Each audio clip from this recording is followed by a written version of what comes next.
Continuing now on page 53.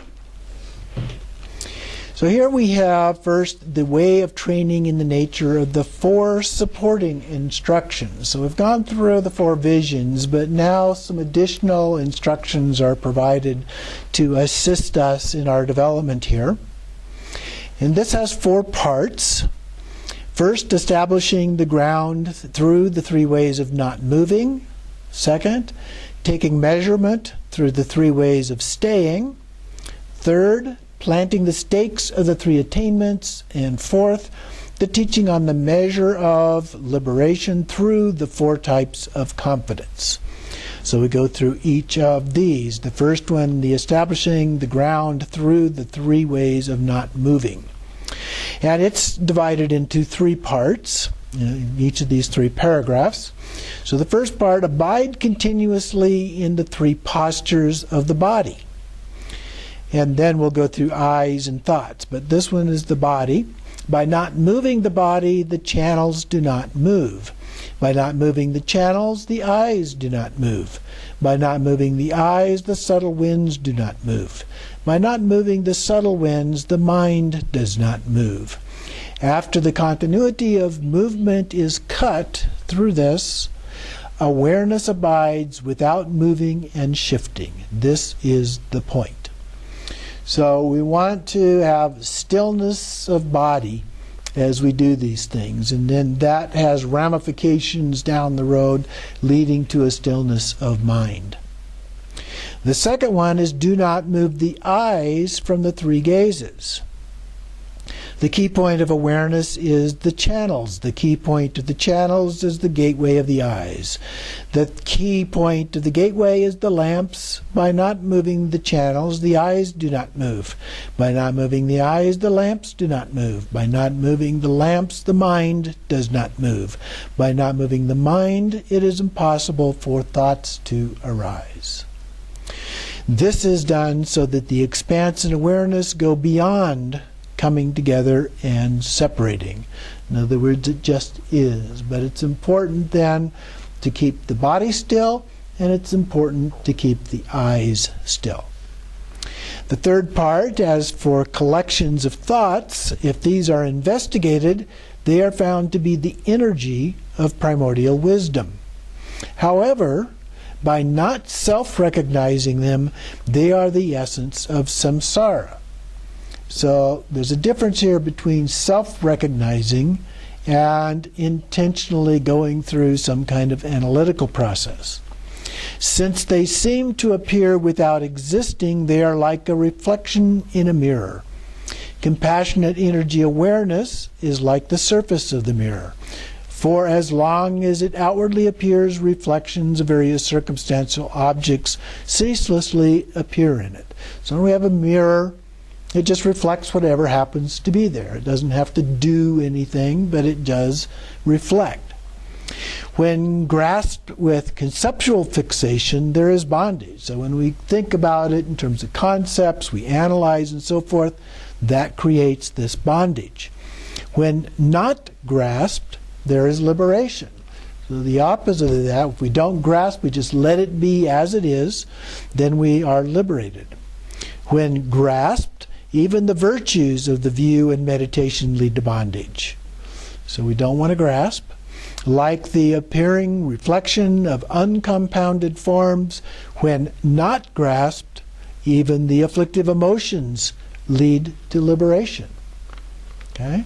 Just as they are, whatever they are, let them self-liberate. Stop trying to figure it out.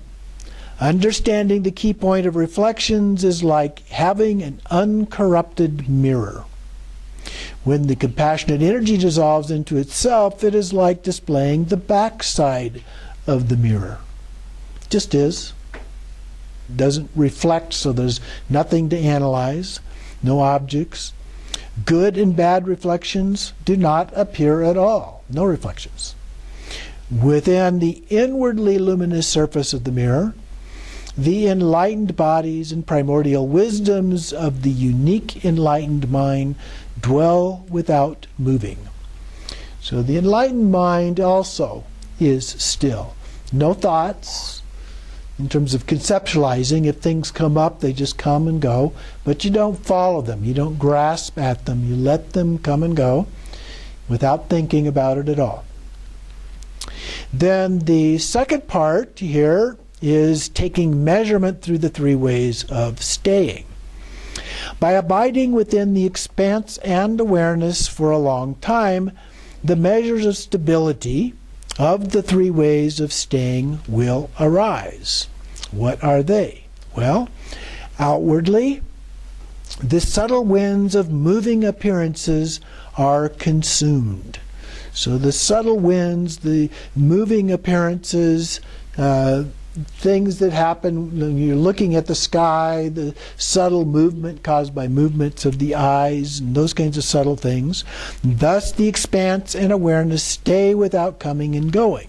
So if there are no movements, nothing moves, and there is no coming and going.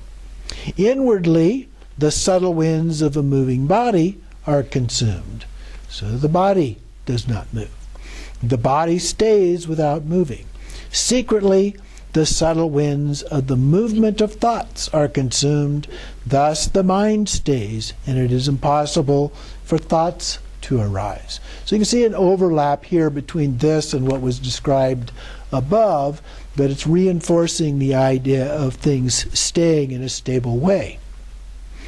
At this time, there is taking the measure of dreams and the signs that arise for the body, speech, and mind.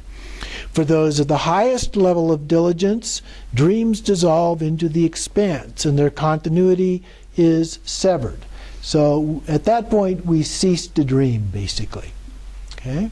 The dreams just fade away. For those of medium diligence, the great bliss of the luminosity of deep sleep arises. And so the dreams arise, but we're not focused on the details of the dream themselves, but there's this transcendent bliss, so it's more like a feeling. Then for those of lesser diligence, dreams are recognized within the dreams. And so here we're doing lucid dreaming. We're recognizing the actual dreams while we are dreaming. Continuing on page 55, the signs arise for the three doors, body, speech, and mind, which is what we have already been addressing. But here we're talking about signs. Each of the four stages of the visions has three signs. Thus, there are 12. So first, there are three signs for the vision of seeing reality directly, the first vision. Your body stays still in one place without moving and shifting like a turtle placed in a metal plate. Your speech is like a mute. From the depths of your heart you do not wish to talk. Your mind is like a bird caught in a trap. Though it may appear to wander, it stays put. That is, it stays within the trap. It's caught.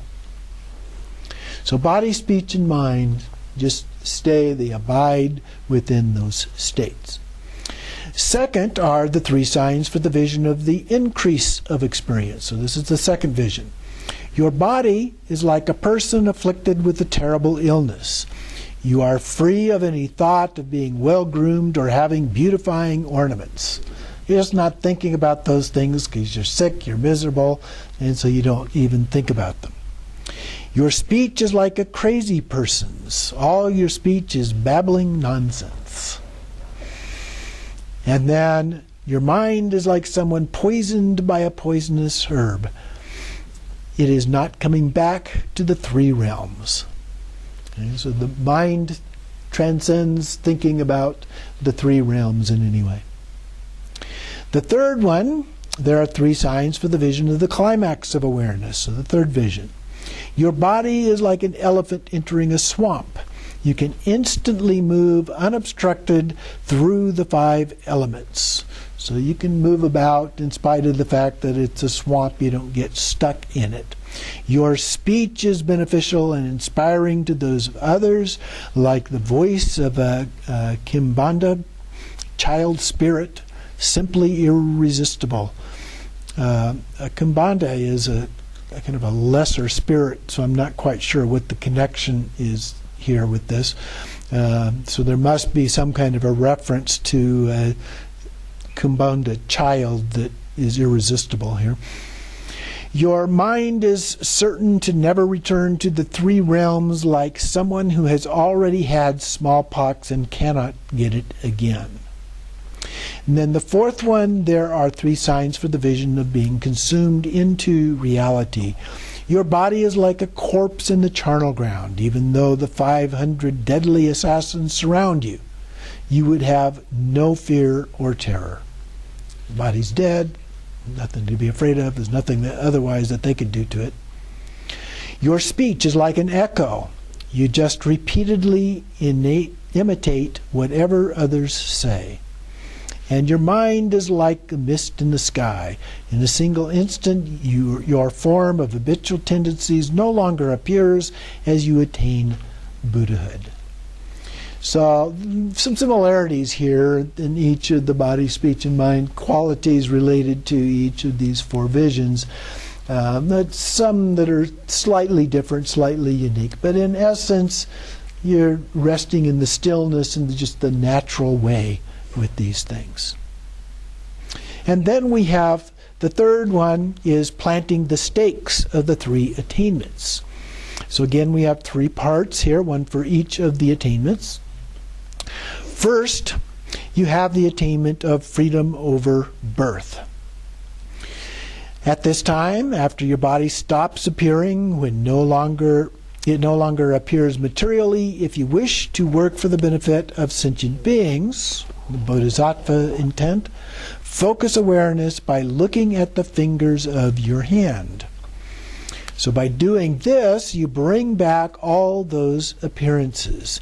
So before, everything dissolved. And so now it's saying by looking at the fingers of your hand, because everything else has dissolved, then it brings back all of those other appearances, as more specifically the appearances of all other sentient beings. Like a reflection of the moon in water, you can work for the benefit of sentient beings. Furthermore, if you place your awareness in sentient beings like humans and so forth, even though they might have performed the 5 acts of immediate consequences, the 5 heinous deeds, those arisings will be naturally purified and they will reach Buddhahood. This is done through the key spirit of abiding, self-arisen, primordial wisdom of awareness. So again, that primordial wisdom of awareness. At this time, by placing your awareness in inanimate objects, you can move them and make sounds. So you have these various powers that enable you to facilitate others attaining enlightenment and even possibilities with inanimate objects.